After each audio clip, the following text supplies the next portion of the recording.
of your life? By loving them as much as you can. Without being with them?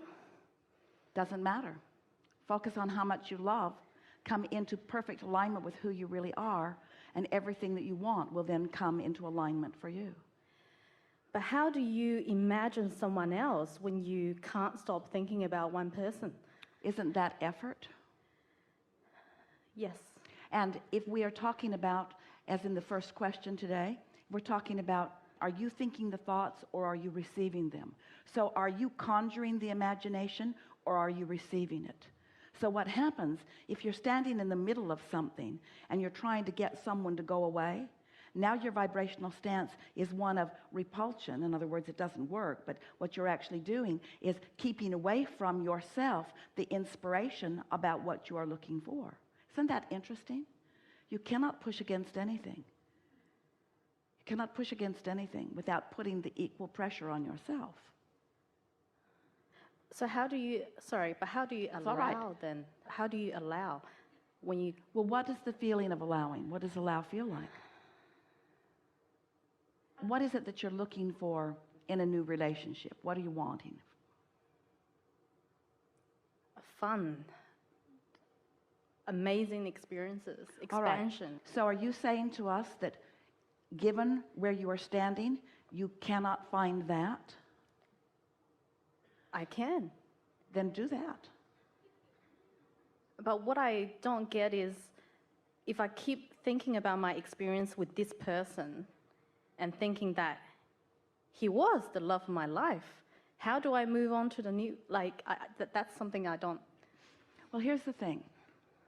If you focus upon the aspects that are in harmony, that feel good as you focus upon them, then you continue to create the vibrational atmosphere that allows everything that you want to then flow into your experience. You see, we are appreciating this conversation because you are demonstrating the way a lot of people are still approaching what deliberate creation is. It feels like you are saying yes to you and no to you, and yes to you and no to you, and yes to this and no to this. And really you are, but you have been saying all of that for a rather long time, and you've created a consensus of who you are and what you really want. If you're having a lot of boredom, you're asking for a lot of stimulation. If you're having a lot of not fun, you're asking for fun.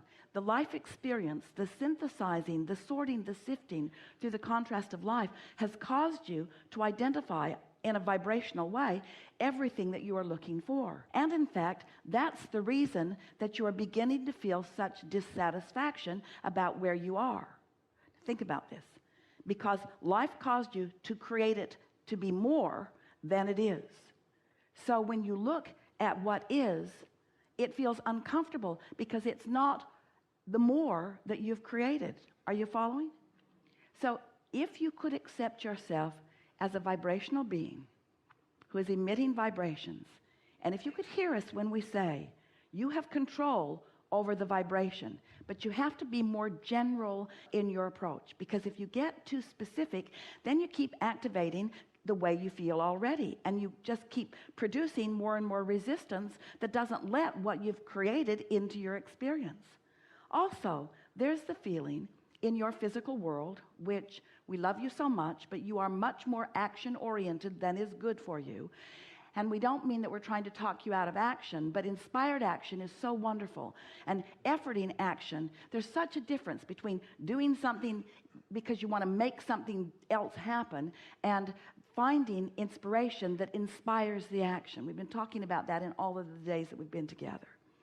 So when you accept that you are a vibrational being and that you live in a vibrational universe that is attraction-based, and you don't try so hard to omit this and include this and omit this and include this, because after all, you've been already doing that. You do that all day, every day. Your preferences are known by you and by all that is. So if you trust that you are a worthy being, and we know that takes some doing. We've talked more on this cruise about that than any other time that we've been with any other group of people, about how to create and prepare your personal vibrational atmosphere so that you are more allowing of what you've already created. Do you remember step 1, step 2, step 3? Do you remember it? And do you understand why we talk about creation in those 3 steps? Because the vibration of the asking is different than the vibration of the receiving. There's much more resistance in the process of the asking than is necessary in order to receive what you're asking for. That was the sifting and the sorting process. You've done that. Now it's time to stop asking. It's like, this is going to seem odd to you, but we have to give you this analogy because it is so applicable. It's like you have a boy in your family, and you have decided that it will be his job to take the garbage out. He'll gather it up and he'll take it out. He'll take it out of the house. He'll take it to the curb. He is the garbage handler. You decided that for him. He didn't decide it for himself. You assigned it to him. And so you ask him to do it, but no garbage moves anywhere. So you focus with greater clarity, and you decide that you're going to be more precise, more deliberate, more accurate, more meaningful, more direct. So you ask in a stronger way, but you are asking from your position of knowing that he hasn't taken out the garbage. So your words defy your point of attraction. Your point of attraction is all about no garbage is moving the way you want it to. So you use words, maybe even threats, maybe even power, and you can maybe get him, motivate him to take out the garbage. But you haven't really accomplished anything, because there's going to be more garbage. And you've got a momentum going where you are defying the natural laws of the universe. So humans really believe that if they get clear, if they get strong, if they make the consequences great, if they begin to withhold things, give me your iPhone. Give me your iPhone. That's really a great club. Give me your iPhone. So if your child yields to you, if you beat him down, if you break him like the horse, if he yields to you, then you are both teaching each other something that doesn't serve either one of you well. You're teaching a very conditional love. You're teaching, when you do what I need you to do, then I feel better and I get what I want. Well, that's not the way the universe works. And he's teaching you, if he does it, if he yields to your disconnection, if he yields to your demands and your power, if he yields to your words, if he yields to your action, if he yields to anything other than his pure desire to be of value, then he is teaching you conditional, and in the same way that you are teaching him. So let's take this analogy. And you'd like the garbage to go, and it isn't going, and you see someone very capable of doing it, and you know what a willing person this is. You've seen the willingness on many occasions. So you don't make an edict, you don't make a commandment, you don't make a demand, you don't make a work chart. Instead, you appeal. They're taking out the garbage. Instead, you appeal to the aligned part of him. You love him. You acknowledge his value. You feel appreciation for who he is. You acknowledge all of the positive aspects about him. You turn yourself inside out in your love and appreciation of him. You acknowledge his value. You watch for evidence of his willingness. You appreciate him. You do not let his behavior be the reason that you find your vibrational atmosphere. You take care of your vibrational atmosphere apart from that, apart from everything, in fact. You love as the source within you loves, so that when you hold him as your object of attention, your appreciation of him is enormous. In fact, you express to him, because when someone holds you as their object of attention and they are tuned in, tapped in, turned on to this source energy, it's enlivening to them.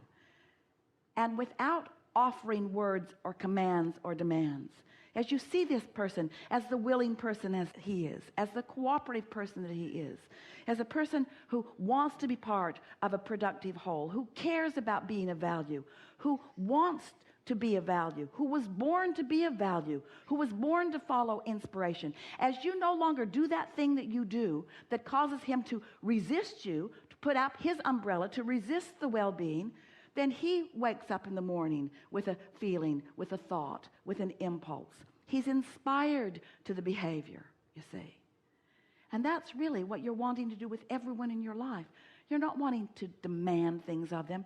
Oh yeah, let's make a vow. We will stay together no matter how rotten we are to each other until death do we part.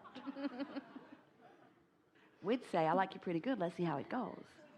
I like you pretty good. Let's see how it goes. No parting even in death. We thought you'd like to know that. Helpful? You getting the sense of this? So are you saying that when I meet my... We're saying you can't get there from there.